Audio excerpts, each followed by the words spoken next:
What's up, y'all? Welcome back to the Knits by Lillian podcast. It is finally starting to feel like fall, and I have been knitting like it's gonna be cold. Wool, sweaters, pullovers. I actually finished this a while ago, but grab a bev, you know the drill.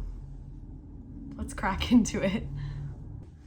Okay, so not to start off too strong, with too much momentum, with too much enthusiasm, but this is maybe the coolest thing I've ever knit, okay? So this is the Anouka Tank by Florence Sperling Studio. Are you ready?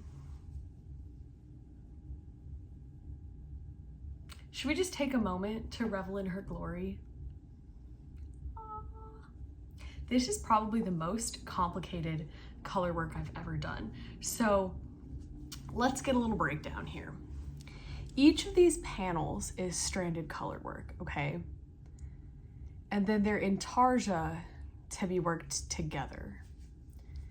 So that's 2, 4, 6, 8, 10 balls of yarn worth. So this is gonna be a vest in theory. I've got just the front here, but then I've got the back started. So it's got this band of color work, 2 bands of color work around the bottom. And then these wrap around to the back as well. And then the rest of the back panel is this.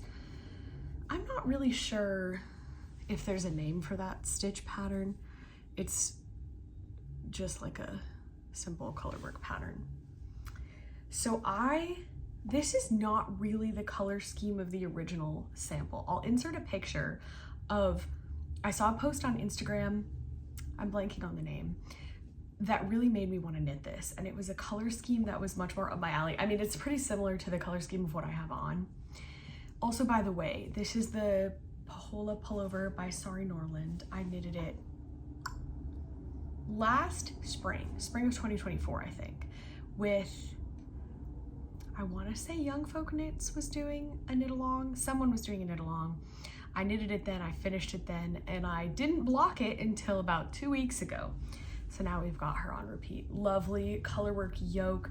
This is Juniper Moon Farms merino, which if you've seen my previous videos, you may have seen this in the making. I love Juniper Moon Farms. I think it's a really well-made yarn, and it's very reasonably priced. So definitely check them out.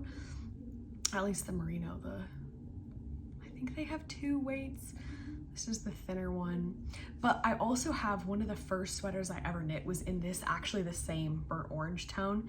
And it has really held the test of time. It's pilled minimally. The structure still looks really good. I could rave about them all day. So anyway, back to this. Yeah, I saw a picture on Instagram and I was just so obsessed. I kind of want to do a pattern that's just, so these are both knitting for Olive merino. Not sure the colorways, they're just ones I had in stash. And then so is the green, the darker green here. And then the light green and the beige are a cashmere merino blend that I've had in stash forever. The yellow is wool that I've had in stash forever. None of these have a very high yardage requirement because it's just a vest. So here's my question, okay? It's a very like square shouldered boxy vest, right? Should I add sleeves? I think it would be so fun because I think this stitch pattern would look so cool as a sleeve. Do we think I would wear it more if I made it a full sweater? Or is that too much?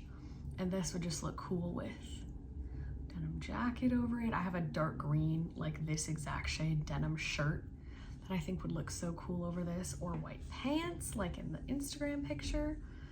I do really like the square body shaping. I think that kind of almost cap sleeve detail is so pretty.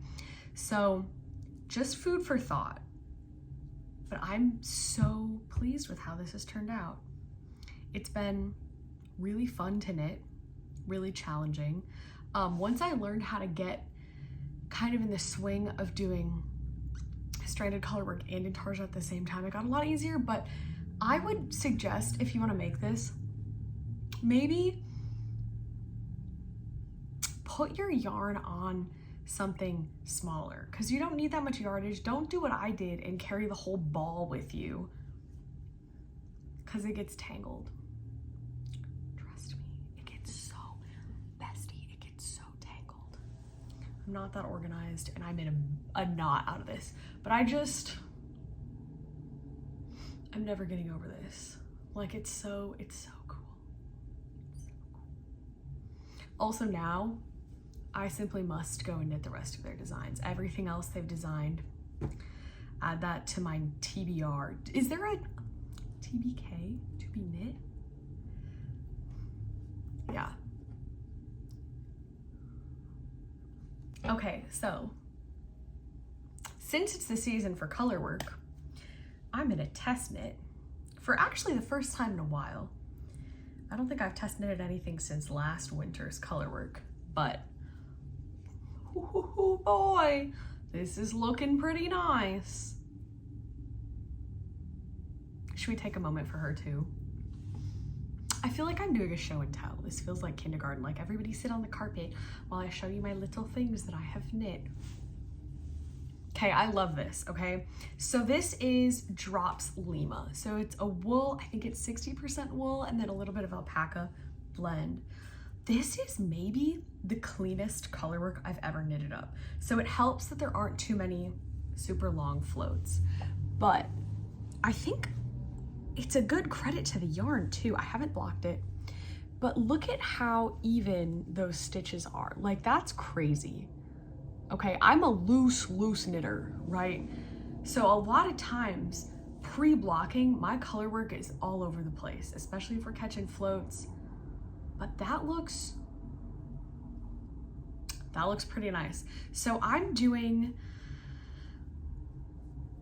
similar-ish colors to the initial design. I think the initial design was navy blue and then white was the contrast. And so I really liked the white contrast. I feel like a lot of times you see the other way around, but this feels very like traditional Scandinavian knitwear.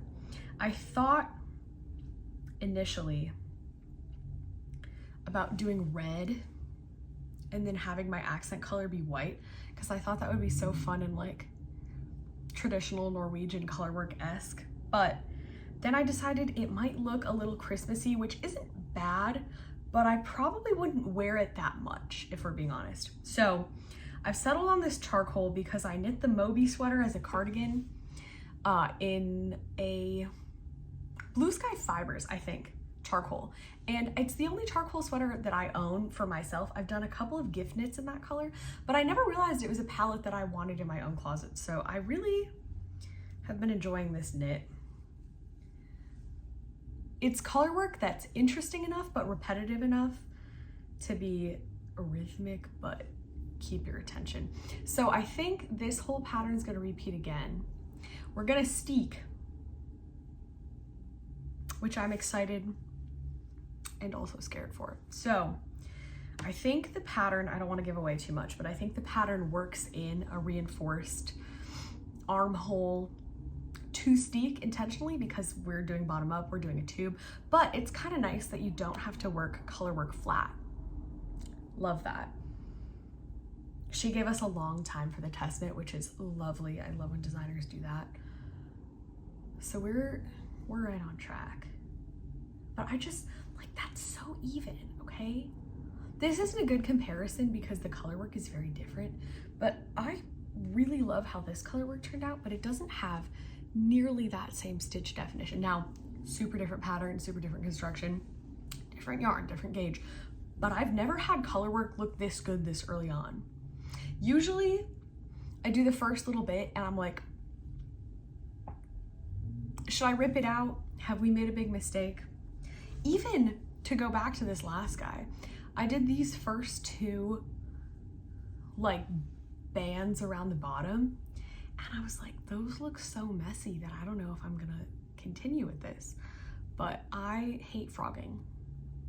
I hate going back one direction and it's forward.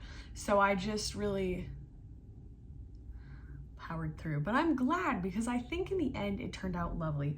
Anyway, I've been loving this pattern. I think it's so fun. I will report back on how steeking goes. Hopefully by the next time we talk, I'll be into the armhole section. It looks so good on camera too. Like, what the heck? Okay.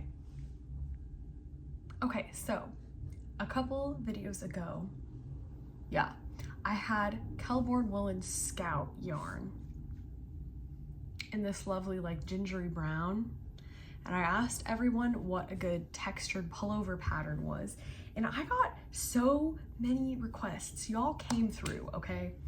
I did not take any of the requests. I'm so sorry. I actually have already purchased a pattern, or I had before this. Sorry, Norland's Colette Pullover, okay? Not quite what I was describing. So I'll have to come back to your suggestions. But we've got this all over cabled situation going on here. Now, it's not blocked, clearly, and it has no collar. So the vision's a little bit hard to see, but I think it's gonna be good. So it's this all over repeating, like segmented cable stitch, okay? So it's kind of like vertical and horizontal stripes at the same time. But I think that it's just enough texture to be interesting, but repeating enough to kind of still show the yarn color. I love this. I think it's turning out well. I kind of put this on pause because I was scared that it was gonna be too small just because it's not blocked. And so I was gonna steam block it and come back to this. And then I got really carried away and didn't do it because this last weekend I went to a music festival, okay? Did y'all hear about the show that Chapel Roan canceled? That was me. Do I live on the East Coast? No. Do my friends live on the East Coast? Also, no. But we saw the lineup and we're like, we must, okay? It was literally like Hosier, Renee Rapp, well, it was gonna be Chapel Roan, okay, but obviously not. An entire orchestra in Leve, I learned it's pronounced. That was insane, okay? Who even else? Remy Wolf, Sammy Rain, the Friends. Like, literally everyone I listened to was in one place, which says a lot about me and my music taste. Yeah, it was great. Anyway, so I put this on hold because I didn't know if I wanted to bring it with me because I wasn't sure if it was turning out the right size. So it was a whole thing. But circling back, I think it's actually fine. So I'm gonna give her a steam block. We're gonna check back in. But I wanna get this done because I have a pair of jeans that I think is gonna look really good with it. And it's starting to be fall weather, so we gotta get on her. Okay, so speaking of music festival, travel, knitting on the airplane, I cast on a new project to bring with me because I hardly ever knit things that are small enough to be portable, or if I do, it's like a big colorwork mitten and it's just too much to do on the go. So I cast on a stockinette pullover. This is the Monday sweater by Petite Knit. We've made some good progress. Got a collar. Clearly it's not blocked either. That's okay. This is another yarn I've never used. This is Drops Puna, 100% alpaca. And it is nice, okay? So I got this yarn. I put it in order. It must have been for my Lillehammer pullover. I got a bunch of Drops Lima. And this was on sale, so I was like, you know what? Let's get a sweater quantities worth because it's gonna be like 30 bucks. So here we are. I have a lack in my knitted wardrobe of staple stockinette garments. And as much as I love my colorwork and my cables deeply, a lot of times whenever I look for just a simple handmade piece to go with, under, over something, I come up short. So I've actually already knitted this pattern in pretty much the same color. I don't know if I have it right here. It was Drops Drops silk mohair held with the fingering, whatever Drops fingering merino is. And it just is so itchy. And I knitted it when we lived in California because I was lacking staples, and I just can't wear it, and I never wear it. So if you want it and you're approximately a size, actually I have no idea what size they are in this pattern. If you're my size-ish, take a guess. Let me know because I never wear it, okay? But I think this is gonna be a much better texture. And because it's only one yarn held together, I think it's gonna be light.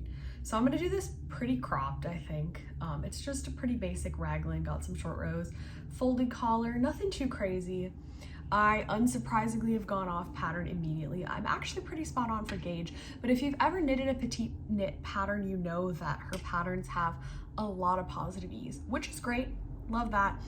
But I wanted something a little bit more fitted, specifically because I have this pair of dark gray black overalls, and I've been wearing sweaters like this and my other sweater that's this same yarn, burnt orange, underneath it, which I think looks really fun and is very warm, great transitional weather outfit. But I don't want to wear burnt orange every day. I mean, like I do, but I don't. And so I was like, okay, I need something that fits under this. So I think I'm gonna do it pretty cropped. I'm gonna do the sleeves pretty fitted, maybe like the size of these ones here. Nothing crazy. Yeah, basics, you know? So I don't think, no, I've gone off pattern. I went off pattern immediately. First of all, I didn't do as many short rows as they suggested because my row gauge is off. That's fine. I also didn't do as many raglan increases as they said because I didn't want it to be that big. I've started doing decreases on the body already because I want it to pull in just a little bit. Can you hear my cat yelling? Come here. Come here. She's basically like my podcast co-host at this point. But anyway, yeah, so I added some decreases to both sides of the body because I wanted it to pull in a little bit. I'll probably do the same thing on the sleeves. I know the sleeves have decreases written in the pattern, but I might do them a little bit more frequently. Do you want to know a fun fact? I'm allergic to cats. But it just is so dang cute, you know? What can I say? I'm a sucker. Okay, well, I think we've covered everything. Have we covered everything? Anything you'd like to add? Thanks for watching. I'm at this point realizing that I haven't talked about any of the whips that I've now finished since the last time I did a true podcast. We'll get back to those. We'll do those next time. Have a great fall day. I hope it's getting crispy and chilly for you if you're in my hemisphere and you like the crispy chill so you can wear your sweaters. And we'll see you next time. Follow me on YouTube. Follow me on Instagram.